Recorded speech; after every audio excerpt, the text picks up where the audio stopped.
most important thing is to decide, is to be able to define which ones you can come to an intelligent decision on and which ones are beyond your capacity to evaluate. You don't have to be right about thousands and thousands and thousands of companies. You only have to be right about a couple. I met Bill Gates on July 5th, 1991. We were out in Seattle, and Bill said, "You've got to have a computer." And I said, "Why?" And he said, "Well," he said, "you can do your income tax on it." I said, "I don't have any income. Berkshire doesn't pay a dividend." He said, "Well, you can keep track of your portfolio." And I said, "I only have one stock." I said, I mean, and he says, "It's going to change everything." And I said, "Well, will it change whether people chew gum?" And he said, "Well, probably not." And I said, "Well, will it change what kind of gum they chew?" And not. And I said, "Well, then I'll stick to chewing gum and you stick to computers, you know." I don't have to understand all kinds of business. There's all kinds of business I don't understand. Warren Buffett is regarded by many people as one of the best investors to ever have done it. I personally don't know enough about investment to know if this title makes sense or not, but he's one of the wealthiest people in the world. So if I was forced to give him the yay or nay, I'd say he's doing something right. If you're new to investing, you're gonna hear his name and you're gonna come across some of his quotes or his clips, and you'll begin to understand some of his investment principles. I was watching a clip where he talked about understanding that you don't need to understand everything. He said if throughout your lifetime you were limited to a certain amount of investments, you'd certainly make a lot of good choices. So he's talking about when we know we don't have that many chances at bat, we're forced to pay close attention to what we're doing. In investing, there's no called strikes. People can throw Microsoft at me and, you name it, any stock, General Motors, and I don't have to swing. And nobody's going to call me out on called strikes. I only get a strike called if I swing at a pitch and miss. So I can wait there and look at thousands of companies day after day, and only when I see something I understand and when I like the price at which it's selling, then if I swing, if I hit it, fine. If I miss it, it's a strike. But it's an enormously advantageous game. And it's a terrible mistake to think you have to have an opinion on everything. You only have to have an opinion on a few things. In fact, I've told students, if when they got out of school, they got a punch card with 20 punches on it, and that's all the investment decisions they got to make in their entire life, they would get very rich because they would think very hard about each one. And you don't need 20 right decisions to get very rich. 4 or 5 will probably do it over time. I think that principle is important, very important, more important than ever before. Why? Because today we have so much information coming across our desk every day. We have commercials with people telling us not to miss certain investment opportunities. We have people trying to teach us how to invest.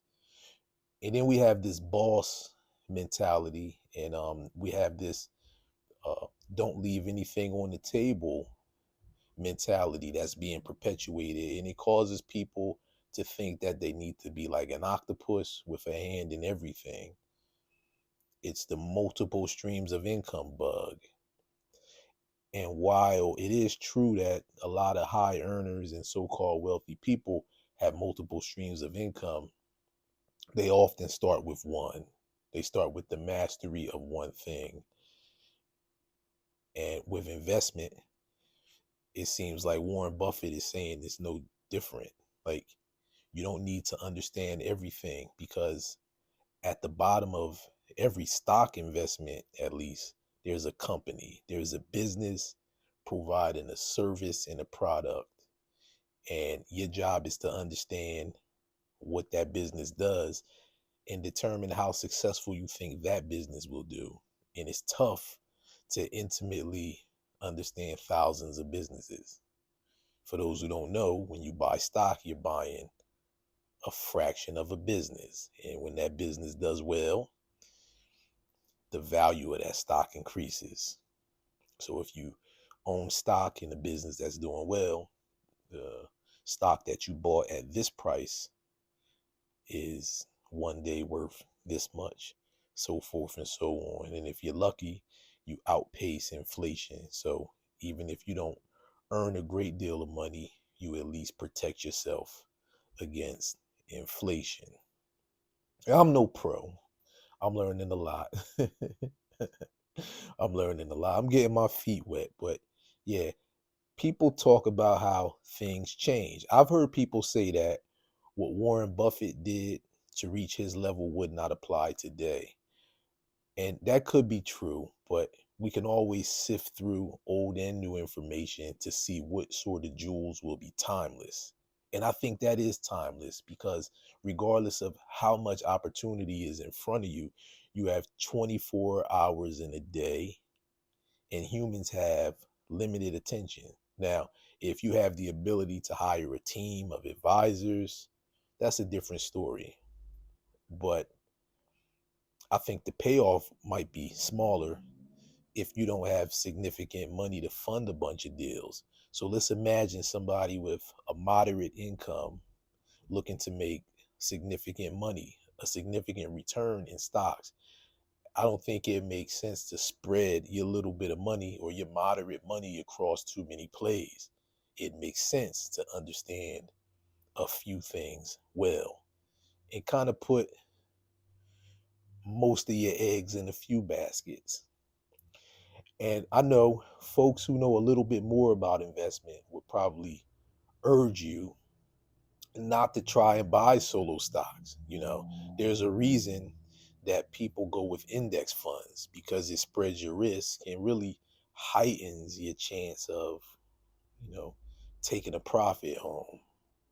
They say nobody beats the stock market, meaning once you start trying to pick individual stocks, you're kind of gambling because nobody really knows how well a simple company is going to do. But when you playing on the level of like Warren Buffett, this guy has the time and attention span to read the prospectus and other financial documents regarding that company. And it's not just reading financial documents. It's like getting getting an understanding of the market in general. You know, I think of watching TVs where TV where they'd have these so-called sophisticated characters who sit at the table reading the newspaper. They were so worldly, so upscale. They were always in the know as far as like business and economics. I used to dream of being that sort of person, but it really isn't in me. I think that's part of the reason I made this channel. It's a way to keep me engaged in economics in an authentic way. And not just economics, but we'll say personal finance as well. Because we should all pay some level of attention to it and probably more attention than we've been paying. So this is my way of staying honest, if you will. So yeah, I just decided to type in Warren Buffett and see what came up because the study of any field is an active thing. You got to put these topics in your algorithm, as they say. Because if you just scroll without intent, you're going to get what you've been getting. Whatever you've been looking at will continue to be presented in front of you. So you're going to have to start putting some new terms in your search bar. Active. That's what it means to be active. Our financial education is in our hands. Nobody's going to fall from the sky and just teach us. I mean, it could happen. And it does happen. But I mean, at large, you can't expect it. Once you take it into your hands, watch what happens.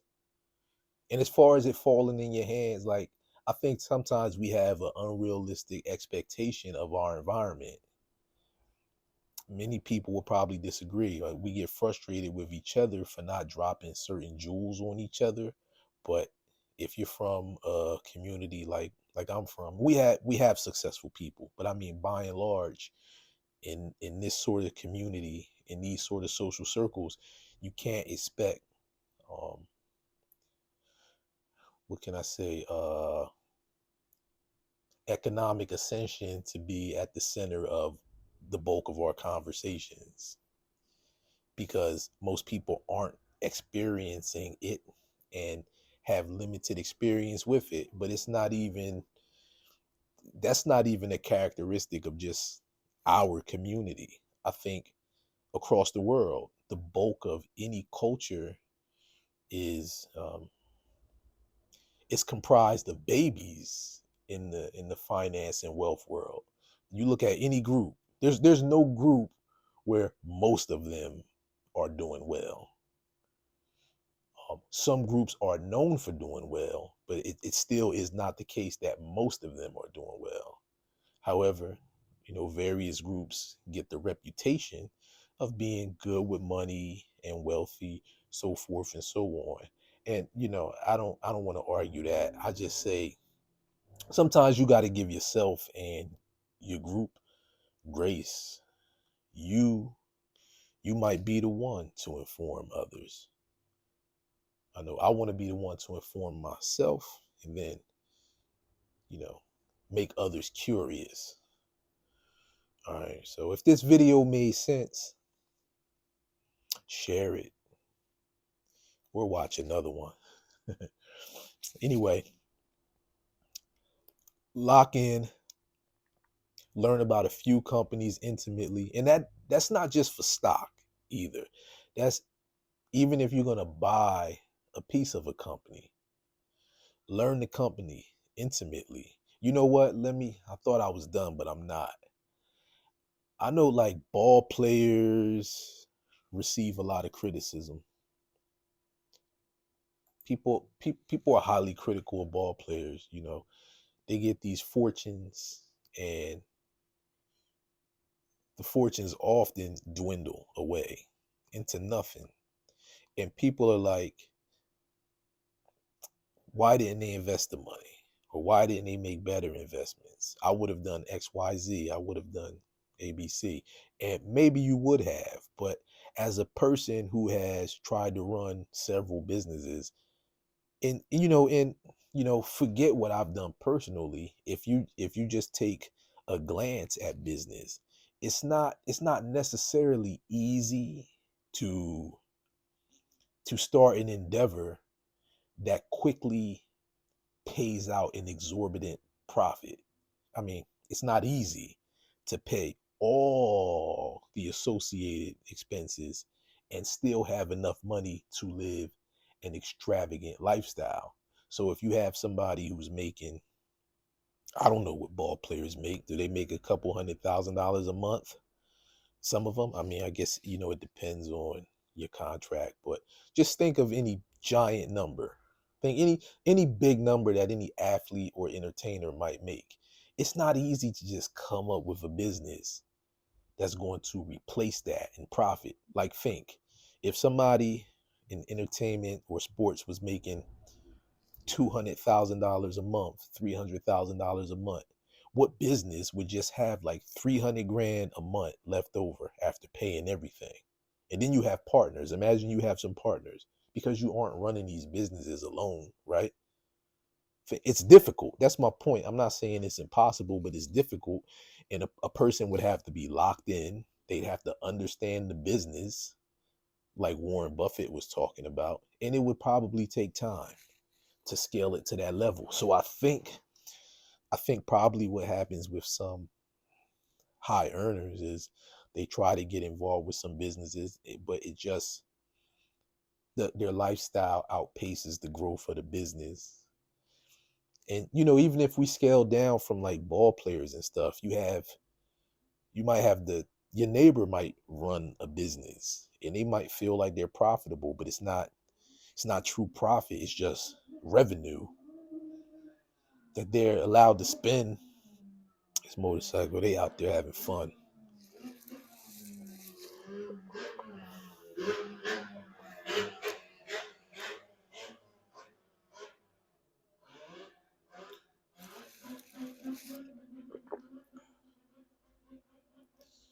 Them boys could ride some bikes. So I was saying often it's not it's not true. The fuck.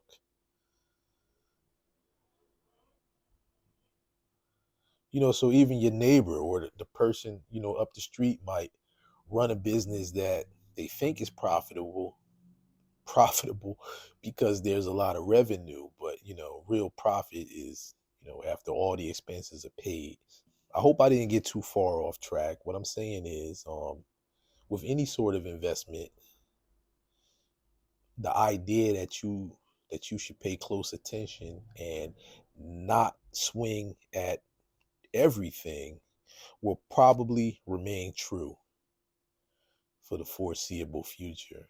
Now, if that made sense, you can watch another video.